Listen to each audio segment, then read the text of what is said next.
Salam l'équipe, on se retrouve pour le débrief d'avant-match, donc Algérie-Qatar, demi-finale de l'Arab Cup 2021, ce soir à 20h.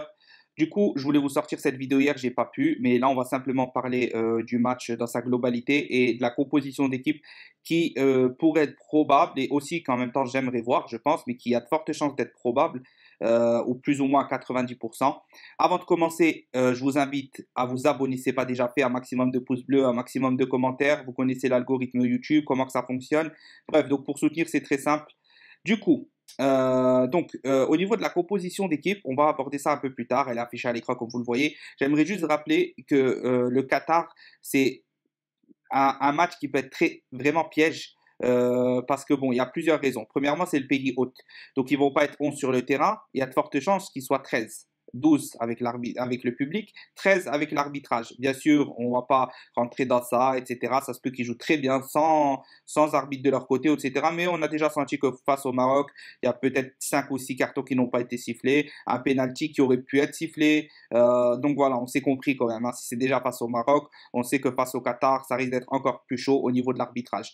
Le public va pousser aussi, le public va pousser. Pour eux, c'est un très très grand match d'affronter l'Algérie. Belmadi, Bouguera, leur meilleur joueur du championnat, c'est Bagdad. Du coup, vraiment, il y a une ambiance qui est assez importante pour eux. Du coup, c'est leur vrai test, on va dire, de cette Coupe arabe. C'est leur premier vrai test et c'est important de le gagner pour eux. Du coup, ça va être un match très intense. Le Qatar joue en 3-5-2. Du coup, un dispositif qu'on n'a pas affronté. Il va falloir avoir des joueurs sur le côté. Du coup, le 3-5-2, c'est vraiment le 4-2-3-1, c'est vraiment pas mal toujours pour étouffer le milieu de terrain quand ça va se concentrer. Et sur les côtés, avoir deux joueurs qui ne sont pas très écartés, pas des purs ailiers, etc., où il y a un gros décalage après entre nos latéraux et nos ailiers. Du coup, le 4-2-3 peut être pas mal du tout. En plus, c'est le schéma préférentiel de Bouguera. Et voilà, il faut continuer comme ça jusqu'à la fin et adapter en 4-3-3 si ça ne va pas. Du coup, pour la composition d'équipe, Chetty, Ben Lamri, je pense qu'il fera son retour. Il le faut. D'ailleurs, pour le tester avant la CAN, c'est maintenant. Il a eu un seul match test. C'est maintenant qu'il faut le tester. Bedran, qui a déjà joué plusieurs matchs avec les A, qui monte en puissance avec les A, qui est vraiment, on peut dire, le patron de cette défense avec Tougaï qui est plus jeune. Les deux se connaissent bien à l'espérance. Du coup, voilà, c'est pas mal. Ben Ayada. À droite, il doit rester. Ensuite, Draoui Merezik. Je pense que Ben Debka a fait énormément dans cette Arab Cup.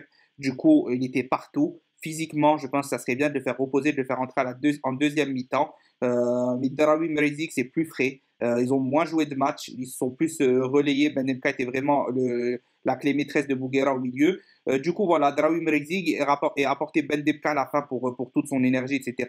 Brahimi, première mi-temps, Belaïli, deuxième mi-temps, ou quelque chose dans ce style-là, ou inversement. En tout cas, pour moi, il faut absolument faire reposer les deux joueurs, ne pas les faire jouer 90 minutes, et si on va en prolongation, même plus. Du coup, il va vraiment falloir faire attention à ça. Ces deux joueurs pour les retrouver en forme en finale, où ça risque d'être un match très compliqué si on se qualifie, que ce soit face à la Tunisie ou l'Égypte, ça va monter en intensité encore. Du coup, voilà, il faut les préserver. Steriou dans 10, il est frais, il était un peu blessé. Ensuite, il était prêt pour le Maroc. Il n'a pas joué, choix tactique comme Bouguera l'a dit. Du coup, sur ce match-là, il faudra le faire jouer, à mon avis, parce que c'est un joueur totalement qui peut te casser des lignes, qui peut te mettre la balle entre deux défenseurs pour ouvrir une passe décisive quand un attaquant ou un ailier prend la profondeur. C'est typiquement ce genre de joueur qu'on aura besoin, je pense, aujourd'hui. Boutmen sur la droite. Pourquoi Boutmen et pas Méziani? Parce que Méziani, on sait ce qu'il peut apporter à la fin. Si ça va en prolongation, enchaîner physiquement les matchs 90 plus 120 plus 120, ça risque d'être très très compliqué. Du coup, Boutmen est un peu stressé sur le match du Maroc, mais là, en le faisant débuter, il y aura beaucoup de moins de stress, etc.